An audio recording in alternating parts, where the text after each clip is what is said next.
नमस्कार मु आपणकर शुभेन्दु सर। तो आज एक गुरुत्वपूर्ण न्यूज अपडेट नहीं आपण सामना को आसी बर्तमान आपण मैंने देखिपे गोटे ओटीटी नहीं गोटे गुरुत्वपूर्ण प्रसंग उपर आज गोटे लेटर आसी गवर्नमेंट तरफ आपण देखा जाऊँगी। बर्तमान देखिपे गोटे गवर्नमेंट ऑफ ओडिशा तरफ school and mass education department रु गोटे letter director of elementary education पाक आसी। तो से कौन अच्छी आपण प्रथम लेटरटा पढ़ी देखी दूसरी शुणी दूसरी। अच्छी लेटर नंबर 16057 डेट 20/6/2026 मसीहा। तो डायरेक्टर ऑफ एलिमेंटरी एजुकेशन को आसी आप देखिपे सब्जेक्ट अच्छी regarding review petition diary number something state of UP versus Anjuman Ishaat e Taleem trust and others. तो ये गोटे सुप्रीम कोर्ट ऑर्डर को मेंशन कर टीचर मान स्पेशली आसी आपण मैंने ये वीडियो शेष पर्यंत देखिए तेज आप प्राइमरी टीचर मानी ओटीटी केते गुरुत्वपूर्ण एवं ओटीटी पास करने द्वारा चाकरी कौन लाभ मिल पास न कर पारे कौन असुविधा हम आप वीडियो देखले जापर। तो ये जहाँ अच्छी sir in inviting reference to the subject cited above I am directed to forward here with a copy of the order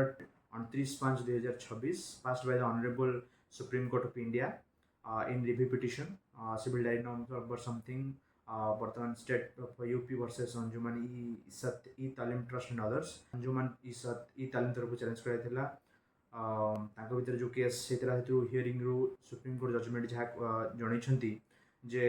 चिठी मेंशन कर परवर्ती पैराग्राफ आप देखिपारे ये लिखाई the honourable supreme court in the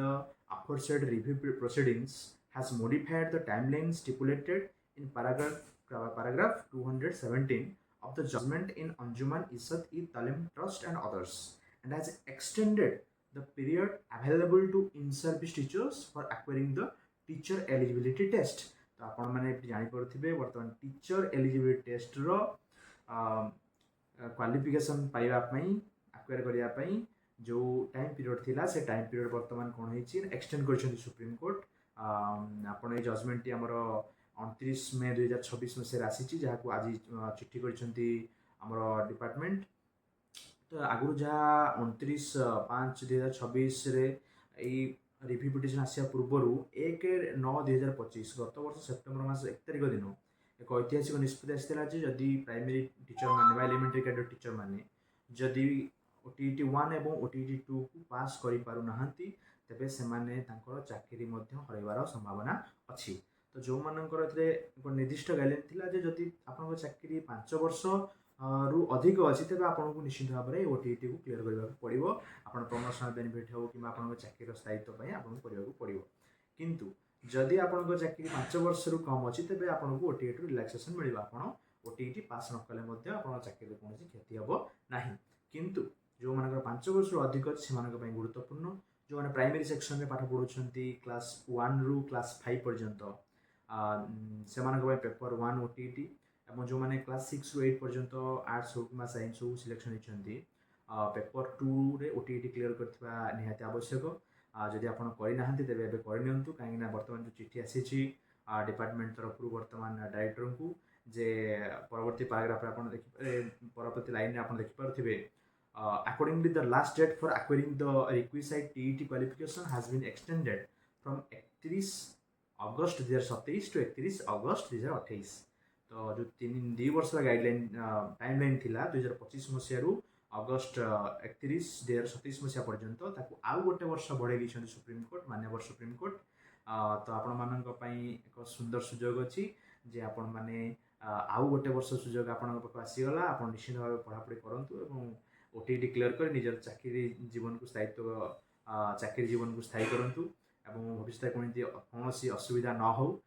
से पड़ो। परवर्ती पैराग्राफ को देखा तो लिखाई कौन in view of the above you are requested to bring the contents of the aforesaid judgments to the notice of all concerned authorities and stakeholders under your jurisdiction and to ensure meticulous compliance with the directions contained in the Honorable Supreme Court's judgment dated 1st September 2025। तो वर्तमान से कहते news को वर्तमान यही supreme court को verdict को वर्तमान ऑफिसर मानू डीओ मानू बीओ मानू जन दि जाऊँगी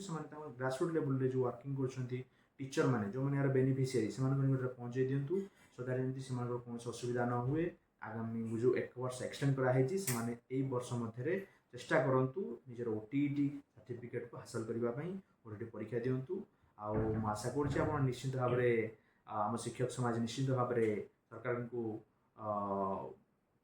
देखईदेव जे आम निश्चित ओटीईटी 1 और ओटीईटी 2 क्लीयर करूँ चाकरी करूँ जो मैंने पेपर 1 बा प्राइमरी सेक्शन रे काम कर पेपर 1 ओटीईटी क्लीयर करने को पड़ो और जो मैंने अपर प्राइमरी क्लास क्लास कर आपको ओटीईटी पेपर 2 क्लीयर करने को पड़ो। तो मुझे आशा करुँचे भिडियोटी आपण इनफॉर्मेटिव होती आपण मैंने निश्चित भाव में ये भिडियो किसी ना कि शिक्षा हासिल करेंगे। तो मुझे चाहूँगी आपण मैंने आपणकर सहयोगी शिक्षक मानू ये भिडियोटी को निश्चित भाव में शेयर करूँ और एमती अपडेट पाइबापी आप चैनल को सब्सक्राइब करूँ। रोजी नमस्कार।